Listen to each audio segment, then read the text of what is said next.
Hey there, movie fans. Welcome to the Blues of July 2021.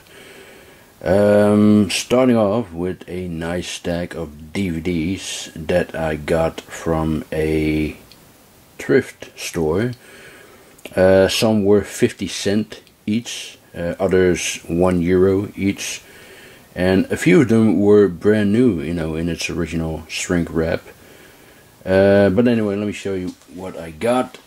The first one is the Decameron, Il Decamerone. This is the first film of Pasolini's trilogy of life. And also got the second one, the Canterbury Tales, I Racconti di Canterbury. Unfortunately, they did not have Arabian Nights, so I need to get that elsewhere. And then, complete the trilogy. I know that the Criterion has released a very nice Blu-ray set, so I'm going to watch these DVDs first, and if I like them, I might get the Blu-ray box set by the Criterion Collection. Here's another Italian film, Il Postino, aka The Postman. This is a beautiful, beautiful film. And interestingly enough, it was directed by Michael Radford, who I believe is a British director, who also directed 1984, the George Orwell's adaptation with John Hurt and Richard Burton. Yeah, The Postman. Obviously not to be confused with the Kevin Costner The Postman. Speaking of which, here is Kevin Costner alongside Rene Russo and Don Johnson and Cheech Marin in Tin Cup. This is a film about golf. I haven't seen this for a long time, but I remember that I enjoyed it quite a bit. Ron Shelton directed this one, and he's merely specialized in sports related films. He also did Bull Durham, also with Costner, which is about baseball. White Man Can't Jump, which in my opinion is Shelton's best movie. That one is about basketball. And Play It to the Game, which is about boxing, which also has a small cameo of Kevin Costner, by the way. But yeah, Tin Cup is a John Woo classic, Bullet in the Head. I already have this on another DVD edition, but this one has a bonus disc with lots of special features, which you can see here. Yeah, really good. And I also got another one by John Woo, Broken Arrow. Not one of his best films, but still enjoyable. With John Travolta, who easily steals the show in this one. Navy SEALs. Man, I haven't seen this one since the 90s, really. Yeah, I can't wait to revisit it again. And there's another one I haven't seen since that decade, Bad Girls, which is a western with cowgirls. Madeline Stowe, Andy McDowell, Drew Barrymore over here. And this is Mary Stuart Masterson. Whatever happened to her? Yep, Bad Girls. And I was really surprised, happily surprised to find this at the thrift store. Rhapsody in August. I've always wanted to get this, and my good buddy Ramon, the Dutch film buff, recently showed this in one of his shelf videos, which reminded me that I still needed to get a copy. And like I said, the store had a copy, so I was very happy with that. This is a film by Akira Kurosawa with Richard Gere. Yes, Richard Gere made a movie with Kurosawa, believe it or not. Yep, Rhapsody in August. And the last DVD is one that I didn't get from the thrift store, but I got it from a marketplace for a good price.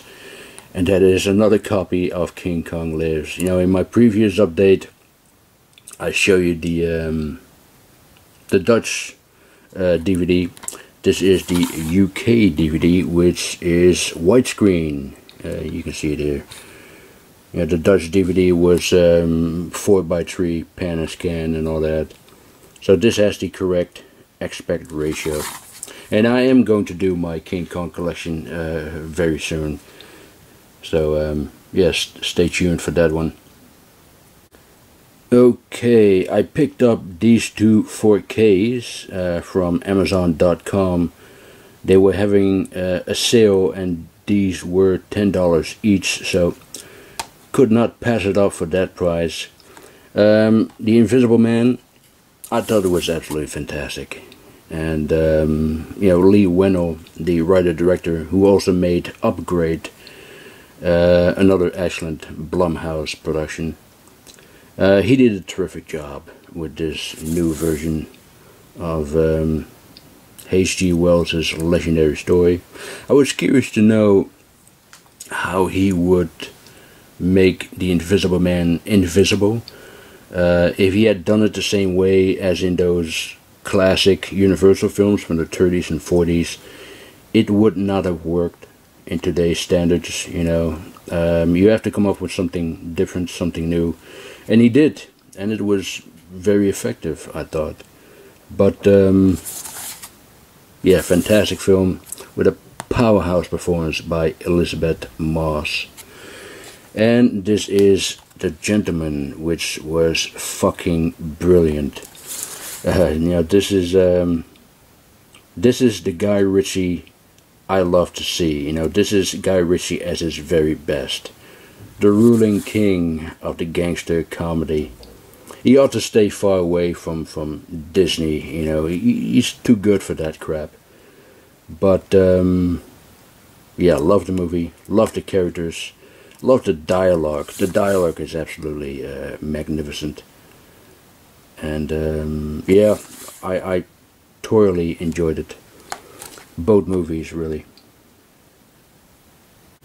I purchased 4 more Charles Bronson films, and the first one is Someone Behind the Door, alongside Anthony Perkins and Bronson's wife, Jill Ireland. Yeah, very nice, very nice. This is Cabo Blanco, which is basically a Casablanca ripoff, but it's decent. It's quite decent. Not a bad movie at all. Via Rides, also with Robert Mitchum and Yul Brynner as Pancho Villa. Yep. And the last one is Guns for San Sebastian, with Bronson in a supporting role as the villain, but this is really Anthony Quinn's show. Yeah, wonderful film. I thought it was better than I expected. Yep. Finally picked up Peeping Tom. I don't know why it took so long. Well, actually, I was waiting, or more like hoping, that you know, Studio Canal was going to do a 4K box set, just like what they have done with the Dave Hunter and Total Recall, Escape from New York, and you know, some others, Flash Gordon. And I got sick and tired of waiting, so I grabbed this regular edition. But this is the film that destroyed Michael Powell's career. No, correction. It was the critics who destroyed his career. They were incredibly harsh on him, and they really savaged the film. You know, you can see some of the quotes here from these assholes. And you know, because of the critical responses and outrage, it was pulled from British movie theaters just 5 days after the after the release. And Michael Powell could not get a job anymore. He had to go to Australia to find work. But thanks to Martin Scorsese, Peeping Tom received the attention that it deserves, and now, of course, it's hailed as a masterpiece, and rightly so. So, yeah, happy to finally have this in my collection. Next is PTU, Police Tactical Unit by Johnny To. Love me some Johnny To.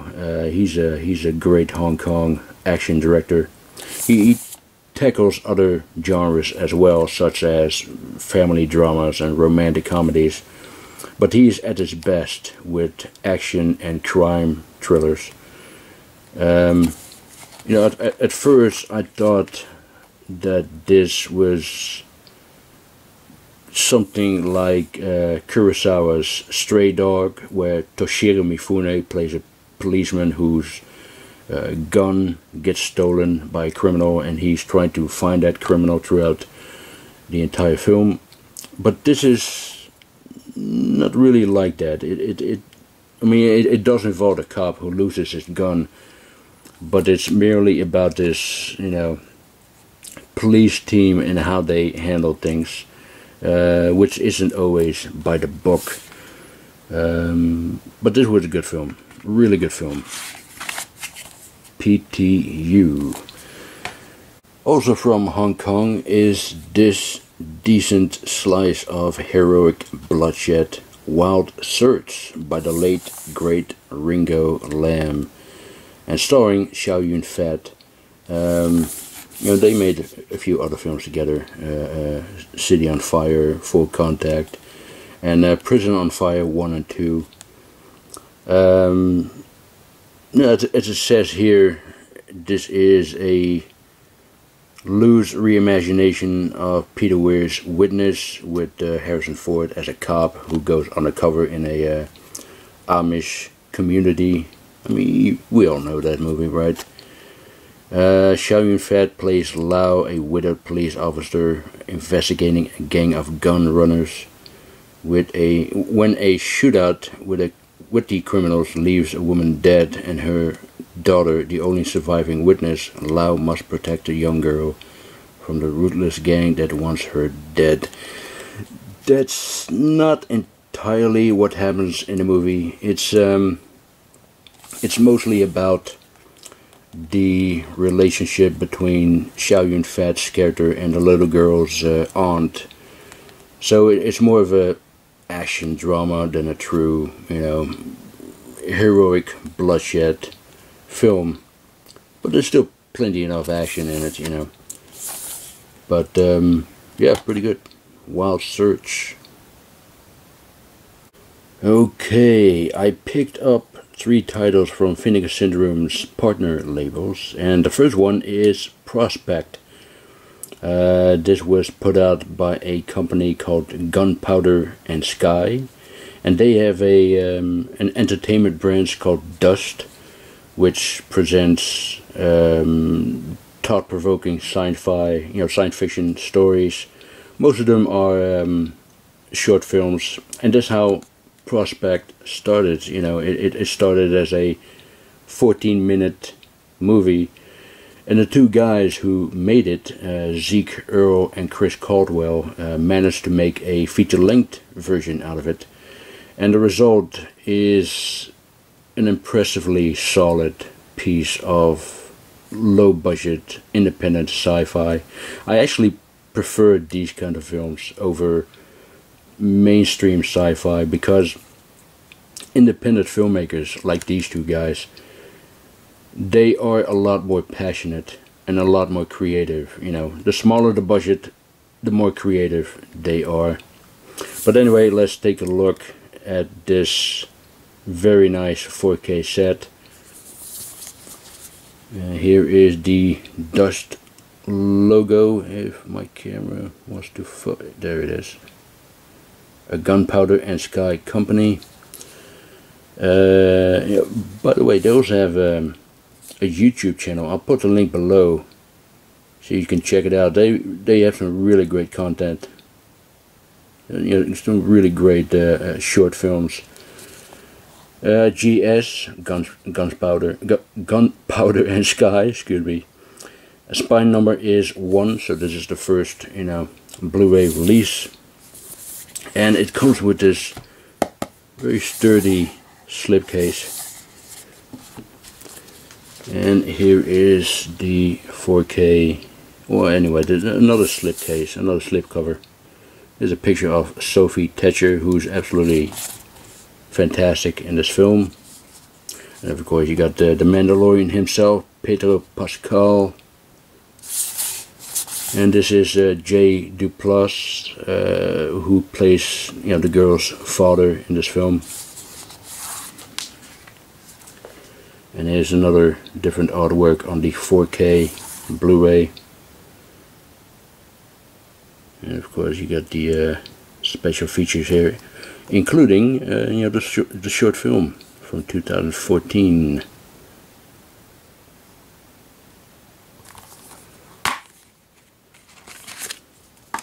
Here's the regular Blu-ray, the 4K Blu-ray, and this is just a, you know, little sleeve.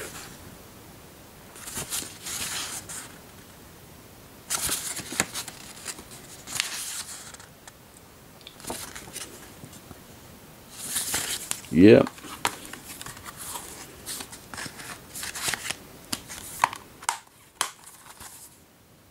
Yeah, I believe that the second one that this company, the second Blu-ray that this company will be releasing is a documentary called Awaken, produced by Terrence Malick. But yeah, I loved it. I thought it was an amazing little film. Oh, almost forgot. It also came with a little pack of, you know, collectible movie photo cards, which is still, you know, sealed, as you can see. I'm gonna leave it like that for now. Yep. Very nice. Here is Walking the Edge. This is from a company called Fun City Edition. Come on. No, anyway. My camera being very stubborn today. Yeah, Fun City Editions. This is a very entertaining vigilante revenge movie. And at first I thought it was mainly about Nancy Kwan's character, whose husband and son are murdered by Joe Spinell and his gang. But it's really about Robert Forster. You know, who he's a debt collector, and he drives around the streets of LA in a yellow cab, and he gets involved with Nancy Kwan and pretty much takes over the movie. My good buddy Paul from Grindhouse Funhouse did a wonderful review on this film. You can find a link in the description. Little warning though, it does contain spoilers. But I would definitely recommend it if you're into 1980s revenge exploitation cinema. You know, it also comes with a booklet, by the way. Yeah, really enjoyed this film, Walking the Edge. And the last one is Alleluia. This was recommended to me by Paul Boparland. Thank you for that, my friend. I was familiar with this film, but never seen it before. But this is a Belgian horror thriller by Fabrice de Wells, and if you're familiar with this director, you know what to expect from him. You know, he makes brutal, raw, gritty genre films that are definitely not for the screamers. Yeah, the story is inspired by the Lonely Hearts Killers. Laura Lucas, who was also in de Wells' first film, Calvaire, aka The Ordeal, and Lola Duenas. Did I say that right? Duenas. Yeah, Lola Duenas, one of Pedro Almodovar's regular actresses. She, they play the killer couple, and they delivers terrific performances, especially Duenas. In the beginning, she is a shy, sweet, innocent mother, but as the film progresses, she turns into a overjealous, possessive, psychotic bitch. But I thought this was Duell's best movie since Calvaire. Although it's not as good as Calvaire, in my opinion. He hasn't topped himself yet, ever since. But anyway, Alleluia. And that was it for my July update. I was hoping to show you some of my era video stuff, the Ventures Trails box set and True Romance and the Daimajin trilogy box set, but I still haven't got them yet, so I'll have to show you that in my next update of August. Anyway, thank you very much for watching. I hope you enjoyed it, and I'll talk to you next time. Bye.